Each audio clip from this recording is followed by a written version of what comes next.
ભાવનગર વિદેશી દારૂ લઠ્ઠાકાંડ મામલે મોટો ખુલાસો થયો।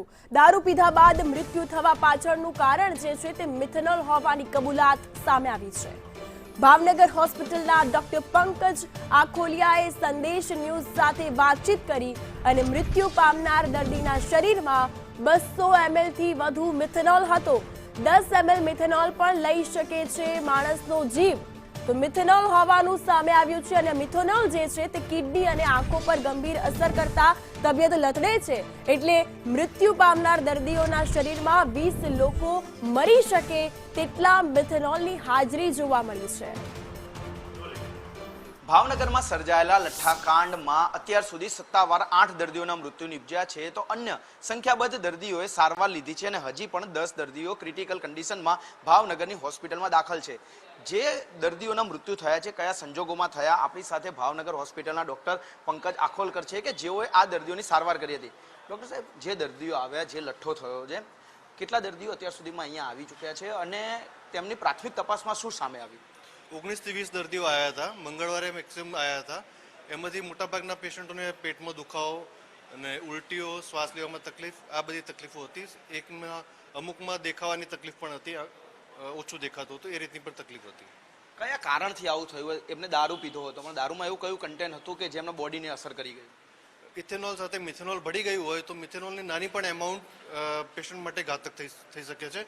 આમાં આપણને એક્ઝેક્ટ એમાઉન્ટ નથી ખબર, પણ એફએસએલના રિપોર્ટ આવ્યા પછી એક્ઝેક્ટ એમાઉન્ટ આપણે કહી શકીએ। મિથેનોલ કેટલા ટકા એટલે કે કેટલા પર્સન્ટેજ હ્યુમન બોડીમાં જાય તો એ તેને અસર કરતું હોય છે, તેને બીમાર પાડી શકે અથવા તેનું મૃત્યુ નિપજી શકે? મિથેનોલ એસે 10 ml હોય તો પણ પેશન્ટનું મૃત્યુ થઈ શકે છે। આ કેસમાં બધાએ 200 થી 250 ml લીધેલું છે, એટલે એક્ઝેક્ટ એમાઉન્ટ તો રિપોર્ટ આવ્યા પછી જ કહી શકીશું। 200 થી 250 ml જો કોઈ વ્યક્તિ આ મિથેનોલ કન્ઝ્યુમ કરી જાય, ખાઈ જાય કે પી જાય, તો તેના બોડી ઉપર કયા કયા પ્રકારની અસર થાય, કેટલા કલાકની અંદર અથવા કેટલા સમયમાં તેનું મૃત્યુ થઈ શકે? કારણ કે અત્યારે 8 દર્દીઓના મૃત્યુ થયા છે, તેમનો સારવારનો સમયગાળો કેટલો રહ્યો?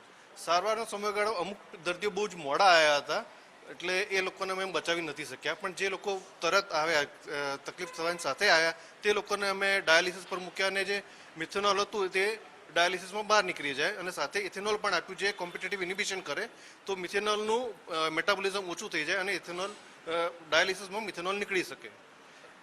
મિથેનોલ જે હતું તે મિથેનોલ હ્યુમન બોડી માટે કેટલું ઘાતક, એક્સપર્ટ તરીકે તમે શું કહેશો? મેં કીધું, અગાઉ કીધું એમ, 10 ml હોય તો પણ એ ઘાતક સિદ્ધ થઈ શકે। અને શરીરના કયા કયા પાર્ટ સૌથી પહેલા ડેમેજ થાય મિથેનોલના કારણે? મિથેનોલના કારણે મુખ્યત્વે કિડનીને અસર કરે, એના કારણે એસિડોસિસ થાય દર્દીને અને કિડની અસર કરતી, કામ કરતી ઓછી થઈ જાય। એસિડોસિસ થવાથી પેશન્ટને શ્વાસની તકલીફ થાય અને કારણ કે કિડની કામ નથી કરતી એટલે આપણે ડાયાલિસિસમાં એમને કિડનીનું રિપ્લેસમેન્ટ આપીએ, જેથી એસિડોસિસ ઓછું થાય।